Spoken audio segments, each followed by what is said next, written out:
Good morning students, मैं आकाश पाल फिर आपके साथ एक नए वीडियो के साथ, ठीक है, जिसमें हम स्टडी करने वाले हैं laws of reflection of light.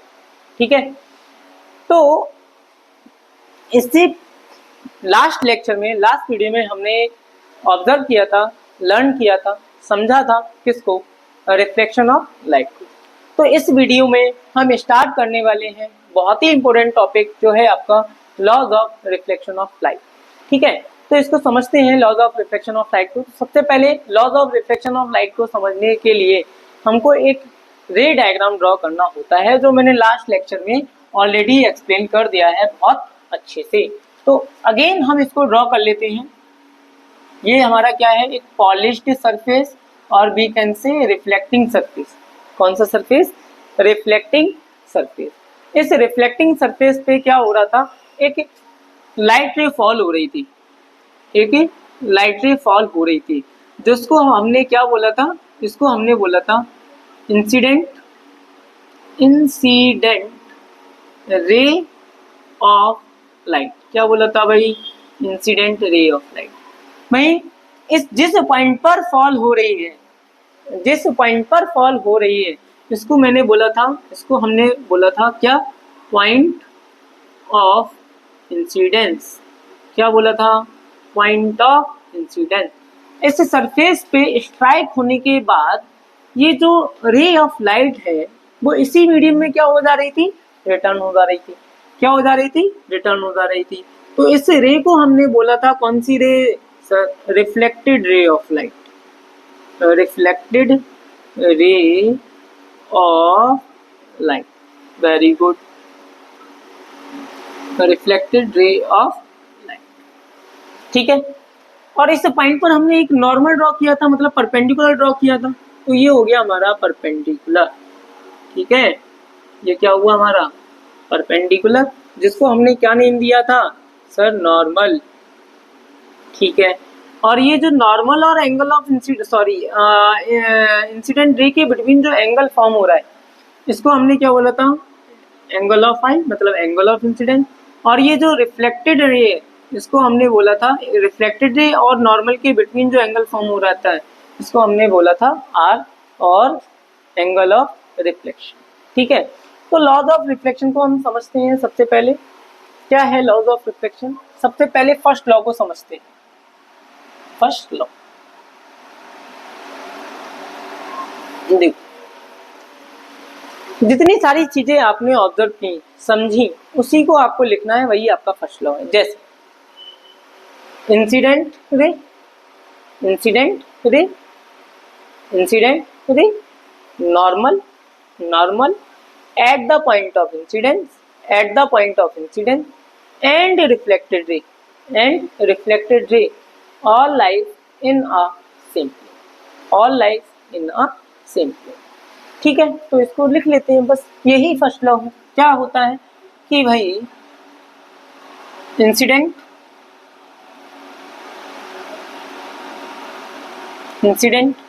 Ray of light, incident ray of light, normal, normal at the point of incidence, point of incidence, and reflected ray of light, reflected ray of light, all lies in a same plane, same plane। Sir सारी चीजें समझ में आ गई है, same plane का मतलब समझ नहीं आया, सेम प्लेन का मतलब समझ नहीं आया, तो मैं समझाता हूँ मैं किस लिए हूँ यहाँ पर।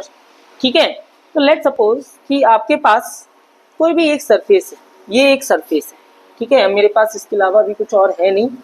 ठीक है, तो मैं थोड़ा सा ये, ठीक है, ये रहा एक सरफेस, ये मान लो। ठीक है, और यहाँ पे एक लाइट रे इंसिडेंट हो रही है। ये लाइट रे क्या हो रही है? इंसिडेंट हो रही है। जो मार्कर आपको दिख रहा है ये क्या है? Incident ray of light. ठीक है, और ये इस पॉइंट पर क्या हो रही है? इंसिडेंस हो रही है। इस पॉइंट पर क्या हो रही है? इंसिडेंस हो रही है, और ये फिर इसी मीडियम में क्या हो जा रही है? रिटर्न हो जा रही है। ठीक है, इसी मीडियम में क्या हो जा रही है? रिटर्न हो जा रही है। तो अगर आप देखो तो ये सरफेस हो गया, है ना, इस पर ये लाइट रे क्या हो रही है, इंसिडेंट हो रही है, और ये लाइट रे क्या हो जा रही है, रिफ्लेक्ट हो जा रही है। तो अगर मैं देखूं तो ये जो सारा का सारा रेज है, इंसिडेंट रे हो, रिफ्लेक्टेड रे हो, आपका नॉर्मल हो, पॉइंट ऑफ इंसिडेंस हो, ये सारे के सारे किस प्लेन में है सर, एक ही प्लेन में है नहीं है, देखो बोर्ड में ही तो है, बोर्ड से बाहर थोड़ी है, कोई ऐसा थोड़ी है कि एक लाइट रे है नॉर्मल इस तरफ आ रहा है, नॉर्मल ड्रॉ करोगे किस तरफ करोगे, अपर डायरेक्शन में। तो ये सारे के सारे बोर्ड में प्रेजेंट है, मतलब एक प्लेन में प्रेजेंट है। कहाँ प्रेजेंट है, एक प्लेन में प्रेजेंट है। इसलिए हम बोलते हैं कि जितनी भी आपकी यहाँ पर नॉमेनक्लेचर है, जहाँ पर यहाँ पर इंसिडेंट रे है, नॉर्मल है, पॉइंट ऑफ इंसिडेंस है, रिफ्लेक्टेड रे है, ये सारे के सारे कहाँ है, एक ही प्लेन में। सब बहुत बढ़िया, समझ आ गया, बिल्कुल फीलिंग आ गई। दूसरी चीज को समझते हैं।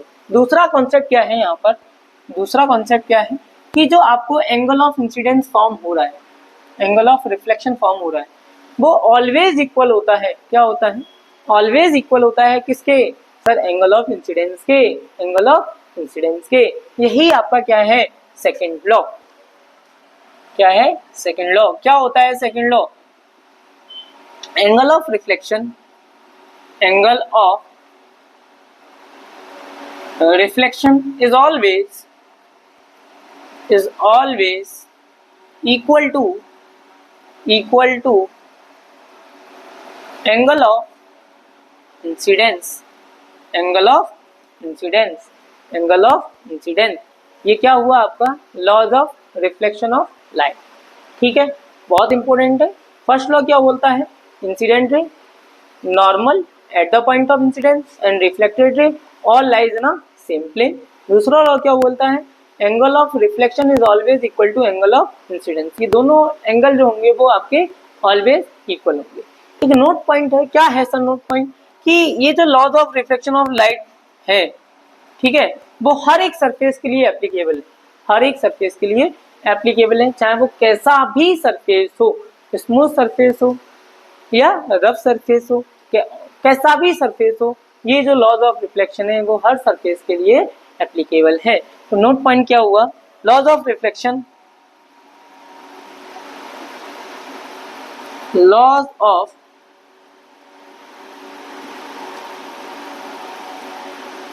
Reflection of light is applicable for all surfaces,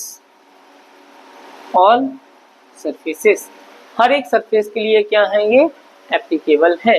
ठीक है, लॉज ऑफ रिफ्लेक्शन समझ आ गया होगा। ठीक है, अब हम नेक्स्ट टॉपिक की तरफ चलते हैं, जो कि है आपका क्या है sir, regular and diffuse reflection. Regular and diffuse reflection concept को समझना है इसमें, और कुछ नहीं है। ठीक है, सबसे पहले हम बात करेंगे regular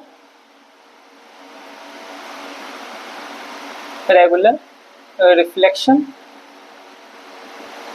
of light, regular reflection of light. ठीक है, रेगुलर रिफ्लेक्शन ऑफ लाइट। तो इस रेगुलर रिफ्लेक्शन ऑफ लाइट में क्या होता है कि एक आपके पास स्मूथ सरफेस है। कैसा सरफेस है, स्मूथ का हम we can say reflecting surface. इस रिफ्लेक्टिंग तो सभी होते हैं सर, स्मूथ सरफेस का मतलब क्या है कि ये हाईली पॉलिश्ड है। क्या है, हाईली पॉलिश्ड। ठीक है, और यहाँ पर parallel beam of light fall हो रही है, parallel beam of light incident हो रही है। देखो जो भी मैं लाइट रेज बना रहा हूँ वो सारी क्या है, एक दूसरे के पैरेलल है। ठीक है, क्या है आपकी पैरेलल। तो आफ्टर रिफ्लेक्शन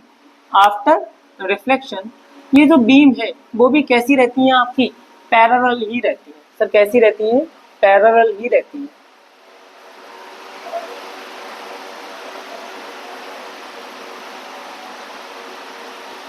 तो इस टाइप का जो रिफ्लेक्शन है,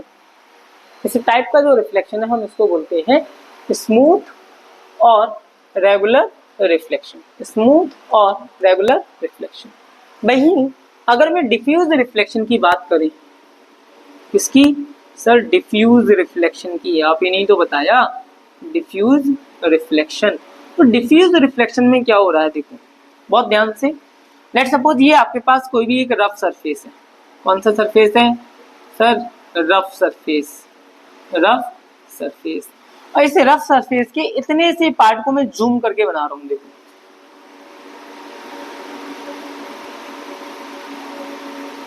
बना दिया सर, यस। अब यहाँ पे देखो लाइट रे फॉल कराओ, पैरेलल बीम ऑफ लाइट।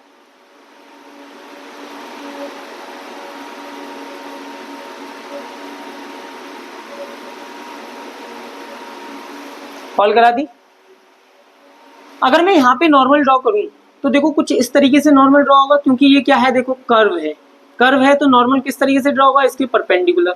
देखो मैंने परपेंडिकुलर ड्रॉ कर दिया। अब लॉज ऑफ रिफ्लेक्शन के अकॉर्डिंग जिस लाइट जिस एंगल पे ये इंसिडेंट हुई है उसको इसी एंगल पे क्या होना है सर? रिफ्लेक्टेड होना है, यस। तो इसी एंगल पे क्या हो गई, ये रिफ्लेक्ट हो गई। यहाँ देखो अगर मैं यहाँ नॉर्मल ड्रॉ करूं तो ये कुछ नॉर्मल इस तरीके से ड्रॉ होगा, क्योंकि ये सरफेस कैसा है, कुछ ऐसा है। यहाँ नॉर्मल ड्रॉ करोगे कुछ इस तरीके से होगा। तो यहाँ मैंने जब नॉर्मल ड्रॉ किया तो ये एंगल ऑफ इंसिडेंस है। अब जितना एंगल ऑफ इंसिडेंस होता है उतना ही एंगल ऑफ रिफ्लेक्शन होता है लॉज ऑफ रिफ्लेक्शन के अकॉर्डिंग। तो क्या होगा, ये देखो लाइट कुछ ऐसी हो जाएगी।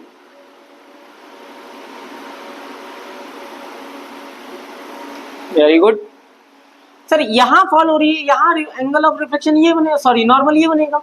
अब जिस एंगल पे ये इंसिडेंट हो रही है उसी एंगल पे क्या हो जाएगी सर? रिटर्न हो जाएगी।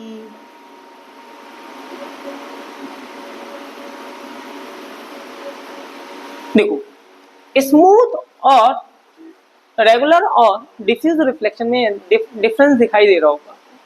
यहाँ पर जब parallel beam of light incident हो रही थी तो आफ्टर रिफ्लेक्शन ये कैसी थी, कैसी है? पैरेलल, ठीक है, कैसी है? पैरेलल। लेकिन वहीं अगर मैं डिफ्यूज सरफेस की बात करूं, रफ सरफेस की बात करूं, तो रफ सरफेस के थ्रू जो आपका रिफ्लेक्शन हो रहा है तो इसमें क्या हो रहा है सर?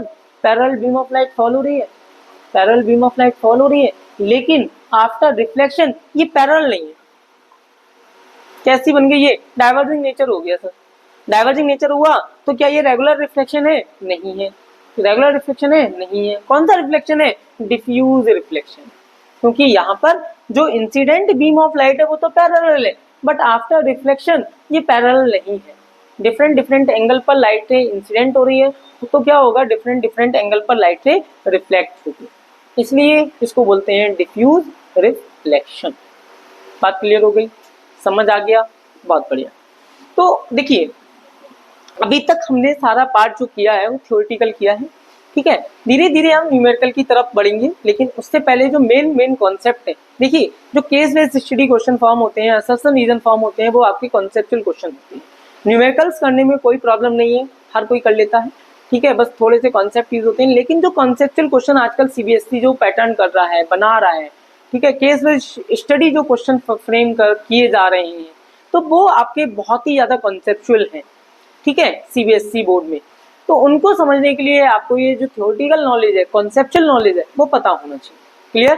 ठीक है। तो नेक्स्ट वीडियो के साथ हम स्टार्ट करेंगे अपना प्लेन मिरर, उसके बाद हम देखेंगे स्फेरिकल मिरर। धीरे धीरे हम चैप्टर में मूव ऑन करते रहेंगे, और ये चैप्टर में आपको अगर कोई भी डाउट आता है, पहली बात तो होगा नहीं, मुझे कॉन्फिडेंस है खुद पर, ठीक है, अगर फिर भी अगर कोई डाउट है तो आप कमेंट बॉक्स में पूछें, मैं उस पर एक सेपरेट वीडियो बनाकर आपके डाउट को क्लियर जरूर करूंगा, ठीक है। नेक्स्ट वीडियो में मिलते हैं, जो है आपका नेक्स्ट वीडियो में नेक्स्ट टॉपिक के साथ, formation of image through plane mirror, ठीक है। तब तक के लिए थैंक यू।